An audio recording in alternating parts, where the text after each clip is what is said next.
لقاءات مشروع من هذا النوع هذا اختار حوامل جديده اللي هي افلام، اشرطه قصيره اللي هي السمعي البصري اللي هي الدراما، لمعالجه قضيه مجتمعيه اللي هي مساواه المراه والرجل. او بدايه الجانب اللي هو اننا كنخرجوا من ديك النظريه، وكان بالمسموع وبالمعيش كنرصدوا واحد الواقع وكنقلوه وكنقتسموه وكنخلقوا نقاش، ثم حتى باللغه، لان شفنا اللغه الدارجه فكنخرجوا من داك النوادي الخاصه ديال الناس علماء ولا مختصين ولا خبراء في واحد الفكره، باش كيكون واحد الوسيط اللي هو في متناول الجميع. انا كنشوف ان اشرطه من هذه ممكن انها تدار في معامل، ممكن انها تدار في مدارس، ممكن ان دار واحد النساء بيناتهم مجتمعات ممكن انهم يقتسموا، فهذه كنظن طريقه ذكيه جديده. في الواقع بدا اللقاء بعرض 3 ديال الاشرطه قصيره حول النساء، حول عمل النساء، لانه الموضوع ديال هذه الحمله التحسيسيه هو تمكين النساء اقتصاديا في شمال افريقيا والشرق الاوسط.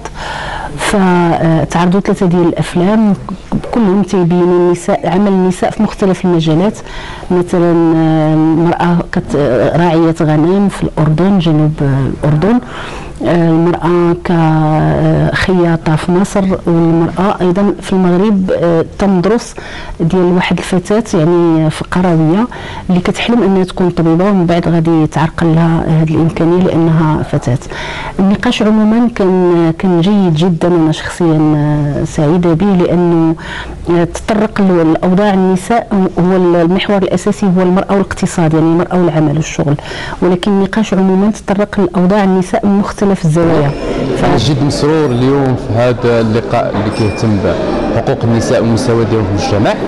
تفرجنا في 3 ديال الأفلام، كل فيلم تيتكلم على وضعية من الوضعيات اللي كتعيشها المرأة داخل المجتمع. عجبني بزاف الفيلم ديال أمال، لأن فعلا التعليم هو جانب كبير وكبير بزاف اللي خصنا نهتموا به، خاصة في ظل الدستور الجديد اللي إن شاء الله غادي يتم التنزيل ديالو.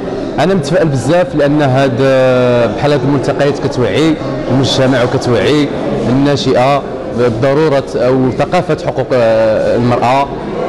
وشكرا بزاف لجمعية التنمية انني حضرت لهذا اللقاء ديال اللي نظمته جمعيه التنميه إيما في اطار مناقشه موضوع ديال تعزيز دور المراه في العمل وادراج مبدا المساواه فيه.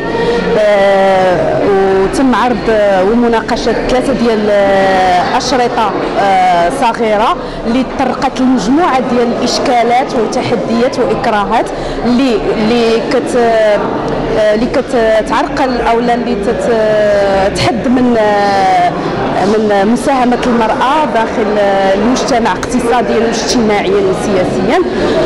هذا الموضوع بالذات كنشوفوا فيه بانه ضروره ان المراه تحصل وتحقق الانجازات ديالها اقتصاديا بالموازاه مع الرجل، ما يكونش واحد التمييز سواء في العمل داخل العمل ديالهم، في طريقه المعامله ديالهم، في الاجر الى غير ذلك.